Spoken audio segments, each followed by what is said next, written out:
এবার নজর রাখবো পরবর্তী খবরের দিকে। 10ই মার্চ ব্রিগেডে জনগর্জন সভা। লোকসভা ভোটের আগে ব্রিগেডে অ্যাসিড টেস্ট মমতার। মঙ্গলবার পশ্চিম মেদিনীপুরের সভা থেকে ব্রিগেড ভরানোর ডাক মমতা বন্দ্যোপাধ্যায়ের। 100 দিনের টাকা, আবাসের টাকা সহ একাধিক কেন্দ্রীয় বঞ্চনা নিয়ে জনগর্জন সভায় জমায়েতের আহ্বান মুখ্যমন্ত্রীর।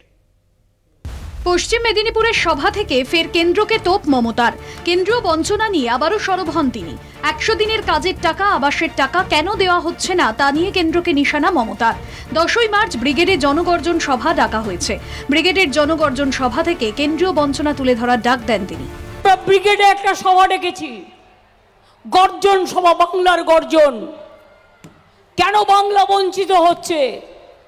কেন বাংলার 100 দিনের টাকা দেওয়া হচ্ছে না? কেন রাস্তার টাকা দেওয়া হচ্ছে না? কেন আবাসের টাকা দেওয়া হচ্ছে না? ব্রিগেডের জন্য বিশেষ ট্রেনের আবেদন বাতিল নিয়ে মুখ খোলেন মমতা। কেন ট্রেনের জন্য আবেদন জানিয়ে পারমিশন পাওয়া যায় না তা নিয়ে সওয়াল মুখ্যমন্ত্রীর।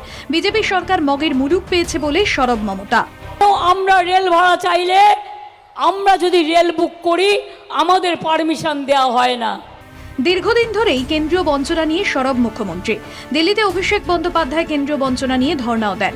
কলকাতায় রাজভবনের সামনেও ধর্ণায় বসেন তিনি। তাকে সমর্থন জানান মমতা। কেন্দ্র টাকা নিয়ে টালবাহানা করায় শেষে রাজ্য নিজেই 1 মার্চ থেকে 100 দিনের কাজ সহ বিভিন্ন প্রকল্পের টাকা দেওয়ার সিদ্ধান্ত নেয়। এরপর 10ই মার্চ ব্রিগেডে জনগর্জন সভার ডাক। 2019 সালে লোকসভা ভোটের আগে ব্রিগেডে সমাবেশ করে তৃণমূল। দীর্ঘ 5 বছর পর লোকসভা ভোটের আগে কেন্দ্রীয় বঞ্চনা নিয়ে ব্রিগেডে সমাবেশ করতে চলেছে শাসক দল। ব্রিগেডের এই সভা তৃণমূলকে কতটা মাইলেজ দেবে সেদিকেই তাকিয়ে রাজনৈতিক মহল। কলকাতা টিভি।